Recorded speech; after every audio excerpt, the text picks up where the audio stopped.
देखिए, प्रधानमंत्री को लेकर जो सवाल पूछे गए हैं कि मोदी अपनी विदेश यात्राओं के दौरान अदानी को साथ लेकर जाते थे, इस पर सबूत क्या राहुल गांधी की ओर से प्रस्तुत किया जाएगा? ऐसे ही कई ऐसे सवाल हैं जिसका जवाब अब देना पड़ेगा, क्योंकि बकायदा अब इस पर सबूतों के साथ वो कह रहे हैं, निशिकांत दुबे हो जो बीजेपी के सांसद हैं या दूसरे नेता, वो आपसे सबूतों की मांग कर रहे हैं। क्या राहुल गांधी तैयार हैं इसके लिए? आलोक शर्मा जी कह रहे हैं ना कि अगर राहुल गांधी जी ने गलत कहा है, आप जांच कराइए ना। जेपीसी से जांच क्यों नहीं करा रहे हैं? क्यों भाग रहे हैं? 42,000 करोड़ रुपया एक कंपनी का, शेल कंपनी का निवेश होता है अडानी में, कहां से आ रहा है? कोई सोर्स नहीं, उस कंपनी का कोई काम नहीं। ये पैसा ड्रग्स का है, नोटबंदी कांड का है, बीजेपी के नेताओं का है। किसका पैसा है ये? 42,000 करोड़ रुपया। एक पत्रकार 49,000 रुपया उसकी इनकम टैक्स रिटर्न में कम पाया गया, 1.5 साल जेल में रहा है। जेपीसी करने से आप भाग क्यों रहे? अडानी के प्रवक्ता क्यों बनी हुई है पूरी की पूरी बीजेपी? हमने कहा कि हम संसद में चर्चा चाहते हैं, संसद में चर्चा हुई, सवाल खड़े किए गए, मोदी जी ने नाम तक नहीं लिया। हम तो सोच रहे थे चीन से डरते हैं, ये तो अडानी जी से भी डरते हैं। अब बात ये आती है कि चर्चा में जो सवाल उठाए हैं उनका जवाब कौन देगा? उनका जवाब ना फाइनेंस मिनिस्टर देंगी, ना गृह मंत्री देंगे, ना प्रधानमंत्री देंगे। प्रधानमंत्री अपने प्रचार के काम पर वापस निकल लिए। 20 लाख करोड़ रुपया किसी देश के अंदर उड़ जाता है और उसके बाद कुछ नहीं होता। राफेल में झूठा सुप्रीम कोर्ट में आपने एफिडेविट दिया था, सरकार ने नहीं दिया। उसको रातों रात छुट्टी के दिन बदला गया था कि नहीं बदला गया? सुप्रीम कोर्ट ने किसी की जांच कराई क्या? क्या जांच हुई उसकी? जिस दिन जांच होगी, बीजेपी के तमाम लीडर्स जेल के अंदर होंगे। ने कहा था ना सदन में कि एक पार्टी निराशा अहंकार में डूबी हुई है, इसी वजह से चारों तरफ उसको खोट ही खोट नजर आ रहा है। आलोक शर्मा जी, किस पार्टी के लिए कहा था? नहीं, देखिए, किसी के लिए भी आप कुछ भी कह रहे हैं। मोदी जी ने तो किस के लिए नहीं कहा है। मोदी जी तो पंडित नेहरू जी से ही डर के बाहर नहीं आ पा रहे हैं। आज तक वो सरनेम ढूंढ रहे हैं।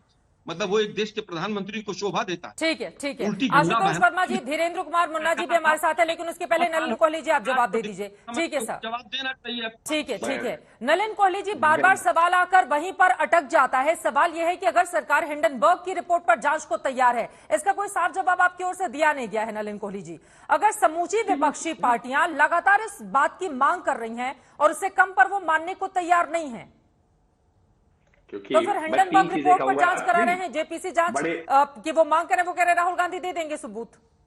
नहीं चित्रा जी, बड़ी विनम्रता से मैं तीन चीजें कहूंगा ना। आलोक जी संसद में, ना मैं, हम दोनों सांसद नहीं। तो मैं कम से कम संसद की गरिमा को समझता हूं और मैं मानता हूं कि जो वहां की प्रक्रिया है वो संसदीय प्रक्रिया के तहत ही होती है। हमारे और उनके कहने या मांगने से कुछ नहीं होता। वो पूरी जो है, और इसका एक वकील के नाते आपसे कह भी दे, देखिए, जो पार्लियामेंट्री प्रोसीजर है, जो लेजिस्लेटिव प्रोसीजर है, उसकी गरिमा ऐसी होती है, कोर्ट्स भी इंक्वायर नहीं कर पाती, क्योंकि वो एक स्तंभ है हमारे संसदीय प्रक्रिया, हमारी जो संवैधानिक प्रक्रिया का स्तंभ है।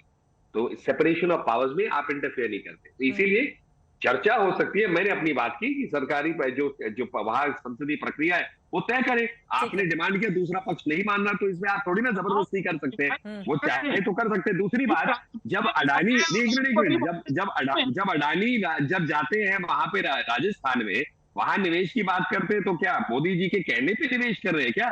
तो आपके मुख्यमंत्री क्यों बुलाते हैं अडानी को? अगर आप कहते हैं स्कैम वाला है, तो राहुल गांधी जी क्या भारत जोड़ो यात्रा में अडानी को गाली देते, वहां गहलोत जी उनको बुला लेते? ये भी बहुत बढ़िया है। मतलब आप एक तरफ कहते हैं ऐसा आदमी जिसपे जांच होनी चाहिए, चोर है, ये है, वो है, फिर उसको आप बोलते हैं ये चाय पीजिए, बताइए। पूरी हो जाए आलोक जी, उसके बाद आप बोलिएगा। एक बार नलिन जी की बात पूरी हो जाए, उसके बाद आप बोलिएगा। दोनों लोग साथ में बोलेंगे, समझ में नहीं आएगा, प्लीज। मैं बड़ी विनम्रता से कह रहा हूं, मैं सुनते गया आलोक जी को। आलोक जी, अच्छा डिबेट चल रहा है, आप अपनी बात रखिए, मैं अपनी रखता हूँ। मैंने ये कहा, भारत जोड़ो यात्रा जब चल रही है, वहीं पर गहलोत जी, आपकी कांग्रेस की सरकार है, अडानी साहब को बुलाती है, क्यों? मतलब आप बताइए, आप कहते स्कैम है, चोरी हुई है, ये हुई है, तो फिर क्यों बुला रहे गहलोत जी? मतलब उनको क्या लगता है कि एक चोर को बुलाने से फायदा होने वाला है क्या? ये किस प्रकार की सोच है? तो जब आपको निवेश चाहिए एक अपने इंडस्ट्रियलिस्ट से, तो आप तब आपके लिए ठीक है। लेकिन ऐसा है, जब आपको सूट करता है तो आप गाली देते हैं उसे। तो ये थोड़ी ना चलेगा। आप या तो कहते हैं हम अडानी की किसी कंपनी का काम नहीं चाहते पूरे कांग्रेस के राज्यों में, बिल्कुल आप कह देते